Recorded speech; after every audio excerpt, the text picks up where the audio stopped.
نحمده ونصلي ونسلم على اشرف الانبیاء والمرسلین اما بعد فاعوذ باللہ السمیع العلیم من الشیطان الرجیم من ہمزہ ونفخہ ونفثہ۔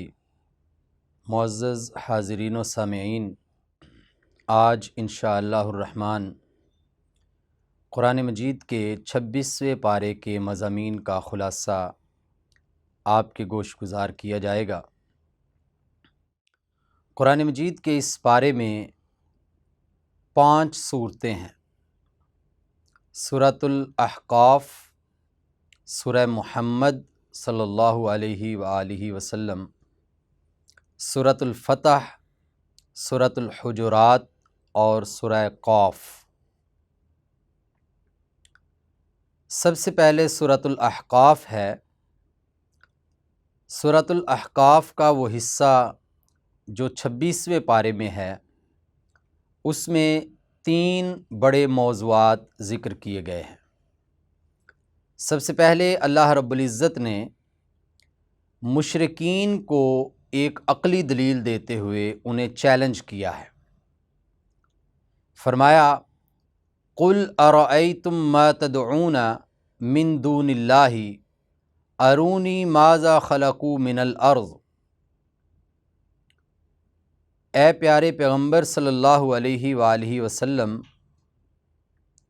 آپ ان کو دیکھیں کہ یہ اللہ کے علاوہ جنہیں پکارتے ہیں، ان سے پوچھے کہ ان کا کیا خیال ہے کہ ان باطل معبودوں نے زمین میں کون سی چیز بنائی ہے۔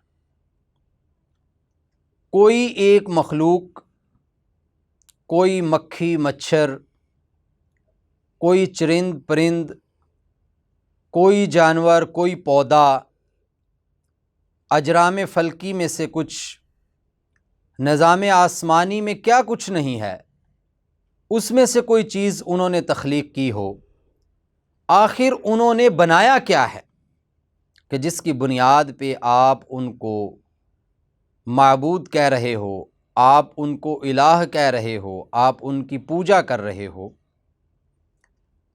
یعنی یہ شرم دلائی جا رہی ہے کہ یہ پوری کائنات، اس کی بے شمار مخلوقات، ایک ایک چیز، جمادات، حیوانات، نباتات، چرند پرند درند، فرشتے، جنات، انسان اور پتہ نہیں کیسی کیسی مخلوقات، اور پھر زمین کو دیکھیں، پہاڑ، دریا، سمندر، وادیاں،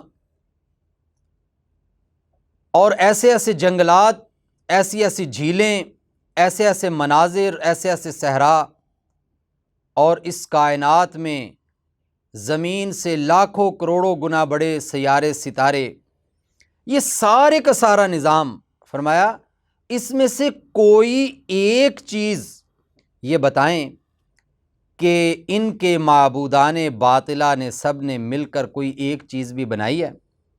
اگر ایسا نہیں ہے تو پھر یہ اللہ کے علاوہ کسی اور کی بندگی اور اس کی پوجا کیوں کر رہے ہیں۔ دوسرے نمبر پہ والدین کے حوالے سے اللہ رب العزت نے اور بالخصوص والدہ کے حوالے سے وصیت فرمائی۔ فرمایا: وَوَصَّيْنَا الْإِنسَانَ بِوَالِدَيْهِ إِحْسَانًا، کہ ہم نے انسان کو والدین سے احسان کرنے کی وصیت کی ہے۔ یہاں پہ بڑا عجیب و غریب معاملہ ہے، والدین کے حقوق کی ادائیگی کی وصیت نہیں کی، بلکہ والدین سے احسان کرنے کی وصیت کی ہے۔ حالانکہ یہ وہ کام ہے کہ اقبال نے کہا تھا کہ تیرے عشق کی انتہا چاہتا ہوں، میری سادگی دیکھ میں کیا چاہتا ہوں۔ یعنی والدین کے تو حقوق ہم ادا نہیں کر سکتے ہیں، چہ جائے کہ ان پہ احسان کیا جائے، لیکن انسان چونکہ ناشکرا ہے، لہٰذا وہ مادی طور پہ سوچ سکتا ہے کہ جب میں بچہ تھا تو میرے والدین تو غریب تھے، اب میں امیر ہوں تو انہوں نے میرے اوپر بہت کم خرچ کیا ہے، تو میرا حق ہے کہ میں اتنا ہی لوٹاؤں؟ نہیں، فرمایا کہ ان کے اوپر احسان کرنا ہے۔ احسان یہ ہے کہ آپ جتنا سوچ رہے ہیں کہ انہوں نے آپ کے لیے کیا تھا، آپ ان کے لیے اس سے زیادہ کریں گے۔ حضرات گرامی، خاص طور سے والدہ کی مثال دی، فرمایا کہ اس نے تکلیفوں پہ تکلیفیں برداشت کی، حمل سے لے کے پیدائش کے مراحل تک، تربیت سے لے کے زندگی کے باقی بچپن، لڑکپن، جوانی اور زندگی کے ایک ایک مرحلے میں کہاں کہاں اس نے آپ کا ساتھ نہیں دیا، کہاں کہاں اس نے آپ کے اوپر اپنی محبتیں نچھاور نہیں کی ہیں۔ اور یہاں پہ اللہ کے ایک بندے حضرت سلیمان علیہ السلام، ان کا رویہ ذکر کیا۔ فرمایا کہ جب وہ 40 سال کے ہوئے تو انہوں نے اللہ سے دعا کی، رب اوزعنی ان اشکر نعمتک التی انعمت علی وعلی والدی وان اعمل صالحا ترضاہ اصلح لی فی ذریتی۔ اللہ سے عرض گزار ہوئے کہ اے میرے رب، مجھے یہ توفیق، یہ ہمت عطا فرما کہ میں آپ کی نعمتوں پہ شکر ادا کر سکوں، جو آپ نے مجھ پر نعمتیں کی، جو آپ نے میرے والدین پہ نعمتیں کی، اور یہ کہ میں نیک عمل کر سکوں، وہ نیک اعمال جو تجھے راضی کریں۔ یہ بھی ایک بڑے نکتے کی بات ہے کہ بہت سے ایسے نیک اعمال ہیں کہ جو آپ کو جہنم میں لے جانے کا باعث بنیں گے۔ وہ دو طرح کے نیک اعمال، ایک وہ نیک اعمال جن کو آپ نیک سمجھ رہے ہیں حالانکہ وہ نیکیاں نہیں ہیں، وہ بدعات ہیں، اور دوسرے وہ نیک اعمال جو بذات ہی نیک اعمال ہیں لیکن ان کے کرنے میں ریاکاری شامل ہو گئی تو وہ بجائے نیکی کے گناہ شمار ہو رہے ہیں۔ اور ایسے ہی ایک شخص کے بارے میں نبی کریم صلی اللہ علیہ وسلم نے ارشاد فرمایا کہ سب سے پہلے 3 لوگ جو جہنم میں پھینکے جائیں گے وہ ریاکار ہوں گے، ایک حافظ اور عالم، دوسرا سخی، اور تیسرا شہید۔ تینوں بڑے زبردست اعمال کر کے جائیں گے لیکن ان کا مطمع نظر دنیا کو راضی کرنا، اپنا نام کمانا، شہرت حاصل کرنا اور لوگوں کے سامنے اپنے آپ کو ظاہر کرنا تھا، اور اس کا نتیجہ کیا؟ ہر 3 کے بارے میں نبی کریم صلی اللہ علیہ وسلم نے ارشاد فرمایا کہ اللہ فرمائیں گے کہ آپ جھوٹے ہیں، اور فرشتوں سے کہیں گے کہ ان کو پکڑ کے اوندھے منہ جہنم میں پھینک دیا جائے۔ حضرات گرامی، اس لیے ہمیں خلوص نیت کی بھی دعا کرنی چاہیے، سنت کی پیروی کی بھی دعا کرنی چاہیے۔ وَأَنْ أَعْمَلَ صَالِحًا تَرْضَاهُ، وہ نیک عمل کہ جو آپ کو راضی کر دے۔ اور پھر اپنی اولاد کے لیے دعا فرمائی، فرمایا وَأَصْلِحْ لِي فِي ذُرِّيَّتِي، میری اولاد کی اصلاح فرما دے۔ حضرت ابراہیم علیہ السلام ہوں یا خود نبی کائنات صلی اللہ علیہ وسلم ہو، نہ صرف اپنے والدین کے لیے دعائیں کر رہے ہیں بلکہ اپنی اولاد کے لیے بھی دعائیں کر رہے ہیں۔ حضرات گرامی، تیسرا اور آخری واقعہ جو اس صورت کا ہے وہ جنوں کے ایمان لانے کا تذکرہ ہے۔ وَإِذْ صَرَفْنَا إِلَيْكَ نَفَرًا مِّنَ الْجِنِّ يَسْتَمِعُونَ الْقُرْآنَ، جنوں کا ایک گروہ فضا میں جا رہا تھا، اللہ فرماتے ہیں ہم نے ان کا رخ آپ کی طرف موڑ دیا۔ آپ قرآن مجید کی تلاوت کر رہے تھے اور وہ قرآن مجید کو سننے لگے، اور وہ جنات تھے جو موسیٰ علیہ السلام کے صحابہ بھی ان میں تھے، اور بعد کے انبیاء کے صحابہ بھی جنات ان میں موجود تھے، اور وہ کلام ربانی سن کر کہنے لگے کہ یہ تو وہی کلام ہے، یہ تو اسی کلام کی شاخیں ہیں کہ جو موسیٰ علیہ السلام پہ، عیسیٰ علیہ السلام پہ نازل ہوا۔ پھر انہوں نے آپس میں بہت سی بحث کی اس موضوع پہ، اور آخر میں انہوں نے فیصلہ کیا کہ وہ ایمان لائیں، اور وہ جناب محمد رسول اللہ صلی اللہ علیہ وسلم کی خدمت میں حاضر ہوئے اور ایمان لا کے آپ کی امت میں شامل ہوئے، آپ کے صحابہ میں شامل ہوئے۔ اس کے بعد سورہ محمد ہے صلی اللہ علیہ وآلہ وسلم۔ اس میں ایک تو جناب محمد الرسول اللہ صلی اللہ علیہ وسلم، آپ کی رسالت اور آپ کی ختم نبوت کا تذکرہ ہے، اور دوسرے نمبر پہ جنگ بدر کے قیدیوں کے حوالے سے دوسرا حکم ہے۔ یہاں پہ پہلا حکم جو ہے وہ سورہ انفال میں ہے، اس میں نبی کائنات صلی اللہ علیہ وسلم نے صحابہ کرام سے مشورہ کیا کہ یہ 70 لوگ جو قیدی ہیں ان کا کیا کیا جائے، چونکہ شریعت میں ابھی تک قیدیوں کے حوالے سے کوئی واضح حکم نہیں تھا، لہٰذا نبی کریم صلی اللہ علیہ وسلم نے صحابہ کی مشاورت سے ان قیدیوں کا فدیہ لینے کا فیصلہ کیا کہ وہ تاوان ادا کریں اور رہائی اور آزادی حاصل کر لیں۔ اللہ رب العزت نے ارشاد فرمایا کہ آپ کو یہ چاہیے تھا کہ آپ ان کا خون بہاتے، اور یہاں بھی ارشاد فرمایا حتیٰ اذا اثخنتموہم فشدوا الوثاق، کہ جب آپ جنگ کرتے ہوئے، خون بہاتے ہوئے، مشرکین کی، کفار کی گردنیں کاٹتے ہوئے ان میں سے کچھ لوگوں کو قید کر لیتے ہیں، تو یہاں پہ ان کے بارے میں جو واضح حکم ہے وہ نازل کر دیا۔ پہلے اللہ رب العزت نے ارشاد فرمایا کہ وہ حکم ہم نے نازل کرنا تھا، لیکن آپ نے اس سے پہلے ہی آپس میں فیصلہ کر لیا، آپ کو انتظار کرنا چاہیے تھا، لیکن چونکہ ابھی کوئی حکم ربانی موجود نہیں تھا، آپ نے جو فیصلہ کیا سو کیا، لیکن آئندہ کے لیے کیا حکم ہے وہ یہاں پہ ارشاد فرمایا فَإِمَّا مَنًّا بَعْدُ وَإِمَّا فِدَاءً، اس کے بعد جب آپ قیدیوں کو اپنے پاس قید کر لیں تو آپ ان پہ احسان کرتے ہوئے ان کو ویسے ہی چھوڑ سکتے ہیں، آپ ان کا فدیہ لے سکتے ہیں، یا آپ ان کے بارے میں جو بھی فیصلہ کرنا چاہیں وہ کر سکتے ہیں۔ حضرات گرامی، نبی کائنات صلی اللہ علیہ وسلم نے انسانیت کی اصلاح اور فلاح کے لیے جو کام کیے، ان میں ایک بہت بڑا کام یہ تھا کہ قیدیوں کو غلام بنا لیا جاتا یا قیدیوں کو قتل کر دیا جاتا تھا۔ نبی کریم صلی اللہ علیہ وسلم نے قتل کرنے کا معاملہ تو بالکل ختم کر دیا، غلام بنانے کی اجازت دی، لیکن اس کے ساتھ دو دوسری آپشنز بھی اللہ رب العزت نے رکھ دیں اور اس کے بے شمار فوائد بھی حاصل ہوئے۔ فرمایا کہ آپ احسان کرتے ہوئے ان کو چھوڑ دیں۔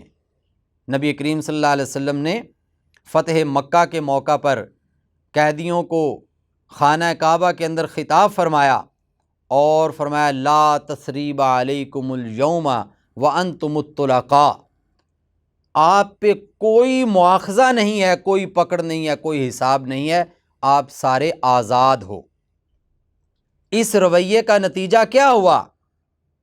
وہ سارے کے سارے ایمان لے آئے۔ یہ دو صورتیں اور بھی جو کہ بعد میں غلامی کو ختم کرنے کا ذریعہ بنی کہ آپ ان کو چھوڑ سکتے ہیں، آپ ان سے فدیہ لے کے ان کو چھوڑ سکتے ہیں، احسان کرتے ہوئے چھوڑ سکتے ہیں، یا پھر یہ ہے کہ آپ ان کو قیدی ہی نہ بنائیں، ان سے خراج کی صورت میں، جزیہ کی صورت میں ان کے اوپر ٹیکس لاگو کر دیں اور ان کو اپنے اسٹیٹ کا، اپنی ریاست کا ایک شہری ذمہ ان کو قرار دے لیں، تو یہ بھی ایک صورت ان کے لیے بیان فرمائی۔ تیسری صورت سورہ فتح ہے۔ سورہ فتح کا آغاز ہو رہا ہے انا فتحنا لک فتحا مبینا، کہ ہم نے آپ کے لیے ایک روشن، ایک واضح فتح کے دروازے کھول دیے۔ یہ صورت صلح حدیبیہ کے بعد نازل ہوئی۔ صلح حدیبیہ جو ہے اس کا پس منظر یہ ہے کہ نبی کریم صلی اللہ علیہ وسلم نے خواب دیکھا کہ میں عمرہ کر رہا ہوں، میرے ساتھ میرے صحابہ بھی ہیں۔ آپ نے صحابہ میں مدینہ میں اور گرد و پیش اعلان کروا دیا اس سال ہم عمرہ کریں گے۔ تقریباً 1400 صحابہ ایک بڑا قافلہ جو ہے وہ تیار ہو کے مکہ کی جانب رواں دواں ہوا۔ نبی کریم صلی اللہ علیہ وسلم کی قیادت میں وہ قافلہ جب مقام حدیبیہ پہ پہنچا تو کفار مکہ نے ایک وفد بھیجا اور کہا کہ آپ مکہ میں داخل نہیں ہو سکتے۔ آپ صلی اللہ علیہ وسلم نے ان سے فرمایا کہ ہم جنگ کرنے کی غرض سے نہیں آئے بلکہ ہم تو عمرہ کرنے کی غرض سے آئے ہیں، ہم 3 دن رہیں گے، چلے جائیں گے۔ لیکن انہوں نے انکار کر دیا۔ رسول کریم صلی اللہ علیہ وسلم نے حضرت عثمان غنی رضی اللہ تعالیٰ عنہ کو اپنا سفیر، اپنا نمائندہ، اپنا ترجمان مقرر کیا، مکہ میں بھیجا۔ وہاں پہ مذاکرات میں کچھ دن لگ گئے، یہ افواہ پھیل گئی کہ مشرکین مکہ نے عثمان غنی رضی اللہ تعالیٰ عنہ کو شہید کر دیا ہے۔ رسول کریم صلی اللہ علیہ وسلم نے ایک درخت کے نیچے سارے صحابہ کو جمع کیا اور ان سے عثمان غنی رضی اللہ تعالیٰ عنہ کے خون کا بدلہ لینے کے لیے بیعت لی، جسے قرآن نے بیعت رضوان قرار دیا۔ اور وہ جو بیعت ہے اس کے بارے میں یہ ارشاد فرمایا کہ وہاں پہ جو نبی کریم صلی اللہ علیہ وسلم کا ہاتھ تھا، فرمایا اوپر صحابہ کا ہاتھ تھا، اور اللہ فرماتے ہیں ان سب کے اوپر میرا ہاتھ تھا۔ اور ان لوگوں کے بارے میں کہ جنہوں نے وہاں پہ بیعت کی تھی، ان کے بارے میں اللہ رب العزت نے اس صورت میں ارشاد فرمایا لقد رضی اللہ عن المؤمنین اذ یبایعونک تحت الشجرہ فعلم ما فی قلوبہم فانزل السکینۃ علیہم واصابہم فتحا قریبا۔ اللہ نے ان کے دلوں کا بھی امتحان لے لیا، یہ سچے لوگ ہیں اور اللہ ان سے راضی ہو گیا۔ اور بعد میں حضرت عثمان غنی رضی اللہ تعالیٰ عنہ تشریف لے آئے، پھر دوبارہ مذاکرات ہوئے اور پھر صلح حدیبیہ ہوئی۔ حضرت عمر فاروق رضی اللہ تعالیٰ عنہ اور دوسرے کئی صحابہ بہت دکھی ہوئے کہ اس صلح کی جو شرائط ہیں یہ تو ایسے ہے، حتیٰ کہ حضرت عمر فاروق نے نبی کریم صلی اللہ علیہ وسلم سے شکایت کرتے ہوئے کہا یا رسول اللہ صلی اللہ علیہ وسلم، صلح تو ہم ایسے کر رہے ہیں کہ جیسے نعوذ باللہ ہم جھوٹے ہیں۔ لیکن نبی کریم صلی اللہ علیہ وسلم نے فرمایا کہ اس میں اللہ کی بہت سی مصلحتیں پوشیدہ ہیں، آپ خاموشی اختیار کریں۔ اور بعد میں اللہ نے اس صلح کو فتح مبین قرار دے دیا۔ اور حیران کن بات یہ ہے کہ اس صلح کی شکیں ہم پڑھیں تو ہمیں لگتا ہے کہ جیسے ہم نے بہت ہی عجیب و غریب قسم کی شکیں بھی مان لی تھیں، لیکن جب ہم اس کے نتائج دیکھتے ہیں تو وہ ایسے زبردست اور حیران کن ہیں کہ ہم اللہ کی قدرتوں پہ حیران رہ جاتے ہیں۔ ایک شرط یہ کہ اس سال عمرہ نہیں کریں گے، اگلے سال آئیں گے۔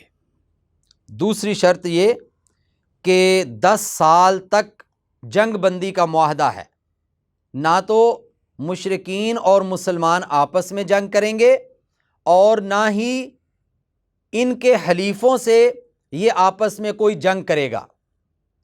اور اگر ان کے حلیف اور مشرکین کے حلیف آپس میں ان کی جنگ ہو جاتی ہے تو یہ لوگ دونوں فریق جو ہیں یہ ان لوگوں کی اپنے حلیفوں کی مدد نہیں کریں گے۔ اور ایک ایسی عجیب شک اس میں شامل تھی، مشرکین نے کہا کہ اگر کوئی شخص مکہ سے مسلمان ہو کے مدینہ آ جائے تو لازمی ہے کہ اس کو واپس کر دیا جائے، اور اگر کوئی مدینہ سے وہ شخص جو مسلمان ہو چکا ہے، پہلے سے گیا ہوا ہے، وہ یہاں پہ واپس دوبارہ مرتد ہو کے مکہ میں آ جاتا ہے تو ہم اس کو واپس نہیں کریں گے۔ رسول اللہ صلی اللہ علیہ وسلم نے یہ شک بھی مان لی اور صحابہ کو یہ سمجھایا کہ وہ شخص جو مرتد ہو گیا ہے، ہم نے اس کو واپس لے کے کیا کرنا ہے، ہمیں اس کی ضرورت نہیں ہے، ہمیں تو صاحب ایمان کی ضرورت ہے۔ اور وہ شخص جو مکہ سے مسلمان ہو کے مدینہ آنا چاہتا ہے، اس کو یہ لوگ کہہ رہے ہیں کہ آپ واپس کریں گے تو اللہ اسی ایک شک کے نتیجے میں ایسے راستے کھولیں گے کہ آپ حیران رہ جائیں گے۔ اور پھر کیا ہوا؟ اسی وقت ایک صحابی جو مسلمان ہو چکے تھے، مکہ میں قید تھے، وہ بیڑیوں سمیت آ گئے۔ رسول اللہ صلی اللہ علیہ وسلم نے ان کو واپس کر دیا۔ رسول اللہ صلی اللہ علیہ وسلم مدینہ میں واپس تشریف لائے۔ وہ صحابی، انہیں پتا تھا کہ میں مدینہ میں گیا تو پھر واپس کر دیا جاؤں گا، وہ مدینہ اور مکہ کے درمیان راستے میں پہاڑیوں کے درمیان ایک غار میں چھپ کے بیٹھ گئے۔ جب کوئی شخص مکہ کا وہاں سے گزرتا تو وہ چھپ کے اس پہ اوپر گھات لگاتے اور اس کو لوٹ لیتے۔ اور لوگوں کو پتہ چلا مکہ میں جو مسلمان تھے وہ بھی فرار ہو کے ان کے ساتھ آ کے مل گئے، حتیٰ کہ ایک جتھا بن گیا۔ مکہ والے اتنے پریشان ہوئے کہ وہ رسول اللہ صلی اللہ علیہ وسلم کے پاس آئے اور آ کے کہنے لگے ہاتھ جوڑ کے کہ ہم یہ شک واپس لیتے ہیں، ان لوگوں کو اپنے پاس واپس بلا لیجئے۔ یہ شک ختم ہوئی۔ پھر مکہ والوں کے حلیف اور مدینہ والوں کے مسلمانوں کے حلیف قبائل کی جنگ ہوئی تو مکہ والوں نے اپنے حلیف کی مدد کی، اس کو اسلحہ فراہم کیا۔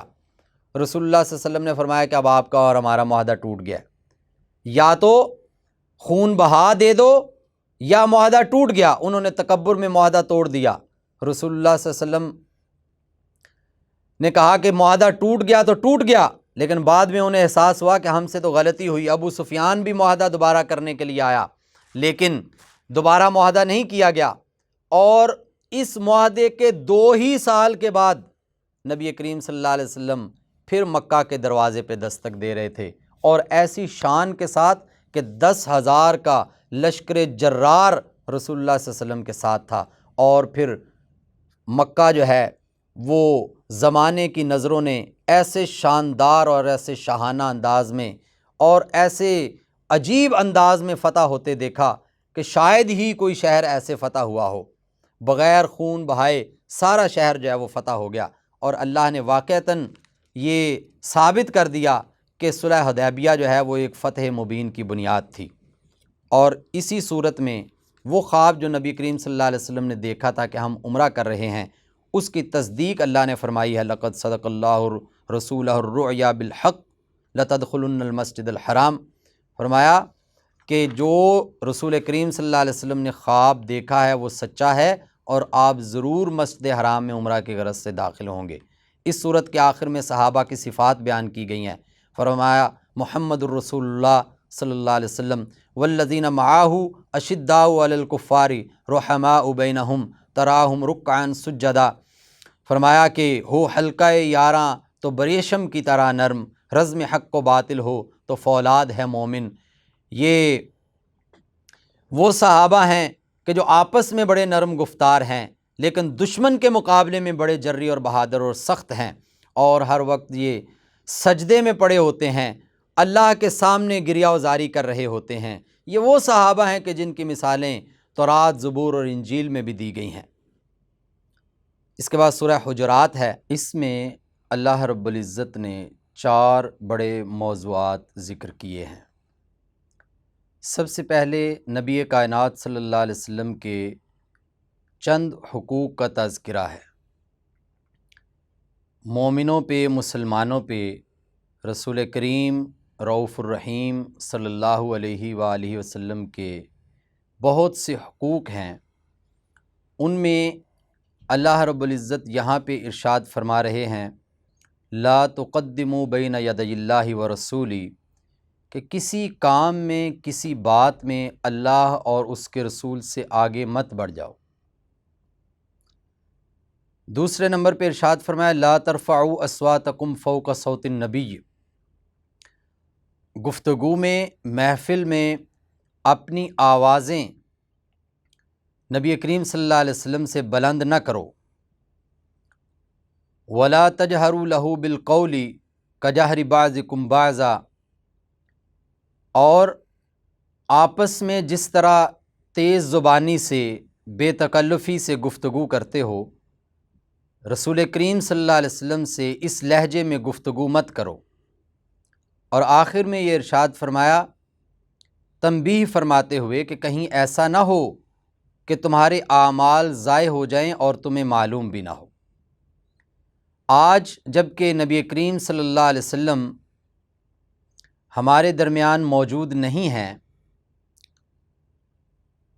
ان آیات کا جو تقاضا ہے وہ یہ ہے کہ آپ صلی اللہ علیہ وسلم کی سنت، آپ کی بات، آپ کا حکم جہاں پہ آ جائے وہاں پہ ہم اپنی بات کو مقدم نہیں رکھیں گے، بلکہ رسول کریم صلی اللہ علیہ وسلم کے حکم پہ عمل کریں گے، اپنی خواہش کو، اپنی دلیل کو، اپنی منطق کو، اپنی عقل کو بالکل چھوڑ دیں گے اور رسول کریم صلی اللہ علیہ وسلم کا حکم من و عن تسلیم کریں گے۔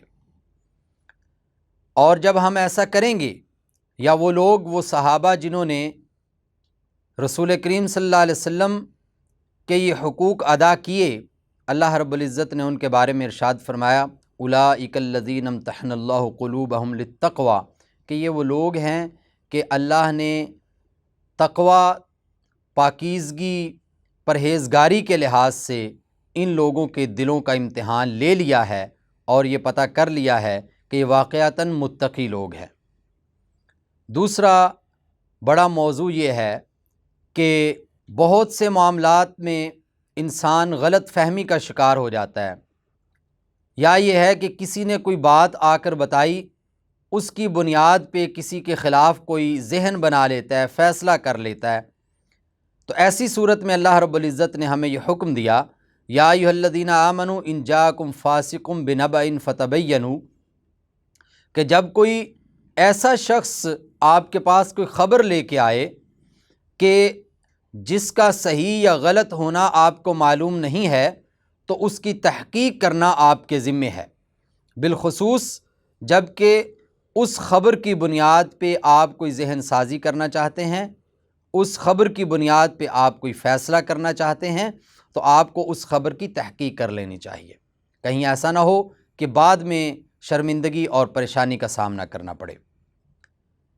تیسرا بڑا موضوع اصلاح معاشرہ ہے۔ معاشرے کے 5 ایسے کام بتائے کہ اگر افراد معاشرہ ان 5 حرکات کو ترک کر دیں تو معاشرہ بہت پرسکون ہو جائے گا۔ فرمایا لا یسخر قوم من قوم، کہ کوئی لوگ ایک دوسرے کا مذاق نہ اڑائیں۔ مذاق اڑانے کا مطلب اپنے آپ کو اعلیٰ ثابت کرنا، دوسرے کو نظر حقارت سے دیکھنا اور اپنے دل کے اندر ایک تکبر کے جذبات پیدا کرنا ہے، یہ دوسرے کو غصہ دلاتا ہے۔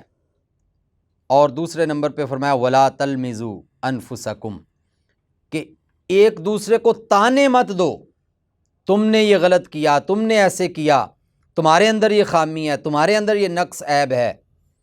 تیسری بات ولا تنابزوا بالالقاب، الٹے ناموں سے، عجیب و غریب القاب سے ایک دوسرے کو یاد نہ کرو، اس کا نتیجہ کیا ہوگا؟ آپ ان کو کریں گے، وہ آپ کو کریں گے، پھر یہ مذاق جو ہے یہ بحث میں بدلے گا، بحث جو ہے وہ جھگڑے میں بدلے گی اور پھر قتل و غارت تک بات چلی جائے گی۔ چوتھی بات فرمایا وَاجْتَنِبُوا كَثِيرًا مِّنَ الظَّنِّ، ایک دوسرے کے بارے میں بہت زیادہ بدگمانیاں نہ کرو، اس سے اجتناب کرو، بچو، یہ آپ کو ایک دوسرے سے دور کر دیں گی۔ اور آخری بات ارشاد فرمائی لا یغتب بعضکم بعضا، کہ ایک دوسرے کی غیبت، ایک دوسرے کی چغلی نہ کرو۔ رسول کریم صلی اللہ علیہ وسلم سے صحابی نے عرض کی یا رسول اللہ علیہ وسلم اگر کسی میں کوئی خامی ہے تو اس کا بیان بھی غلط ہے؟ فرمایا ہاں، اگر آپ اس کی غیر موجودگی میں اس کی خامی بیان کرتے ہیں یہی تو غیبت ہے۔ اگر آپ نے کوئی ایسی بات اس کی طرف منسوب کی جو اس میں تھی ہی نہیں تو یہ تو پھر بہتان ہو گیا، یہ تو اور بھی غلط بات ہے۔ لیکن چغلی کیسا مکروہ عمل ہے، یہ کیسا خطرناک عمل ہے۔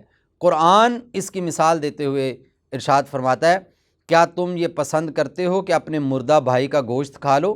یقیناً تم ناپسند کرتے ہو، تو پھر چغلی سے بچو۔ یعنی کہ کسی کی غیر موجودگی میں اس کی کوئی خامی بیان کرنا یہ ایسے ہے کہ جیسے اس کا گوشت کھا لیا جائے، اتنا خطرناک عمل ہے۔ حضرات گرامی، یہ وہ اعمال ہیں کہ جو معاشرے سے امن کو غارت کر دیتے ہیں، جو معاشرے میں فتنہ و فساد اور انتشار کا باعث بنتے ہیں۔ اگر یہ کام چھوڑ دیے جائیں تو انسانی معاشرے کے اندر مودت و محبت اور مہر و محبت جو ہے وہ عام ہو جائے گی اور معاشرہ جو ہے وہ جنت کا نمونہ پیش کرنے لگے گا۔ آخر میں اللہ رب العزت ارشاد فرماتے ہیں کہ معیار عزت قبیلہ نہیں ہے، ذات، نسل، رنگ، زبان، برادری، قوم، یہ کچھ بھی ایسا نہیں ہے کہ جس کی بنیاد پہ فخر کیا جائے، جس کی بنیاد پہ کسی کو عزت کی نظر سے دیکھا جائے یا ذلت کی نظر سے دیکھا جائے۔ نہیں، فرمایا ان اکرمکم عند اللہ اتقاکم، اللہ کے ہاں عزت، مقام، مرتبہ اور درجہ اس کا ہے جو اللہ سے زیادہ ڈرنے والا ہے۔ سورۃ الحجرات کے بعد سورہ قاف ہے۔ سورہ قاف کا جو ایک بڑا موضوع ہے وہ یہ ہے کہ ہمارا یہ عقیدہ، ہمارا یہ ایمان ہونا چاہیے کہ اللہ ہر وقت، ہر جگہ اور ہر کسی کو دیکھ بھی رہے ہیں، سن بھی رہے ہیں، اس کے دل کے اندر جو خیالات ہیں ان کو بھی جانتے ہیں، اور جب ہم کسی کے قریب ہونے کی مثال دیتے ہیں تو اللہ رب العزت نے اپنے قریب ہونے کی مثال اس طرح سے ارشاد فرمائی کہ نحن اقرب الیہ من حبل الورید، کہ ہم انسان کی شاہ رگ سے بھی زیادہ قریب ہیں۔ شاہ رگ جو ہے وہ علامت زندگی ہے، جب زندگی ہی نہیں ہے تو کسی کا قریب یا دور ہونا بے معنی ہو جاتا ہے۔ قربت اور دوری اسی وقت معنی رکھتی ہے جب تک کوئی شخص زندہ ہے، اس کو اسی وقت تک احساس ہوتا ہے کہ کون میرے قریب ہے، کون میرے دور ہے۔ تو اللہ فرماتے ہیں کہ ہم اس شاہ رگ سے بھی زیادہ قریب ہیں۔ اور حضرات گرامی، اللہ رب العزت جو ہیں وہ ہر وقت ہمارے قریب ہیں، ہمارے عزیز و اقارب، ہمارے جو دوست و احباب ہیں ان میں سے بہت سے ایسے ہوتے ہیں کہ جو ہمارے بہت قریب بھی ہوتے ہیں لیکن وہ 24 گھنٹے ہمارے قریب نہیں ہوتے ہیں، یا اگر وہ ہمارے قریب ہوتے ہیں تو ہم ان کے قریب نہیں ہوتے ہیں، یا یہ ہے کہ ہم نیند کی حالت میں ہوتے ہیں، وہ نیند کی حالت میں ہوتے ہیں، تو اس وقت قرب اور دوری جو ہے وہ بے معنی ہو کے رہ جاتی ہے۔ لیکن اللہ رب العزت جو ہیں وہ تو حی قیوم ہیں، لا تاخذہ سنۃ ولا نوم، نیند تو بہت دور کی بات ہے، اونگ تک بھی نہیں آتی ہے۔ اللہ رب العزت تو کسی دم غافل نہیں ہوتے ہیں، اس لیے وہ ذات، وہ خالق، وہ مالک جو انسان کے اس قدر قریب ہے، ہمیں اس کے قریب ہونے کی کوشش کرنی چاہیے۔ اللہ تو ہمارے قریب ہیں، کیا ہم بھی اللہ کے قریب ہیں؟ نبی کریم صلی اللہ علیہ وسلم نے ارشاد فرمایا اقرب ما یکون العبد فی السجود، کہ انسان سب سے زیادہ قریب اللہ کے اس وقت ہوتا ہے جب وہ سجدے کی حالت میں ہوتا ہے۔ اللہ ہمیں سجدے کرنے کی توفیق عطا فرمائے، اللہ تعالی ہمیں اپنے قریبیوں میں شامل فرمائے، ان لوگوں میں شامل فرمائے جن سے اللہ راضی ہو گیا۔ اللہ تعالیٰ سے دعا ہے کہ وہ ہمیں قرآن مجید سے محبت عطا فرمائے۔ وما علیہ الا البلاغ المبین، والسلام علیکم ورحمۃ اللہ وبرکاتہ۔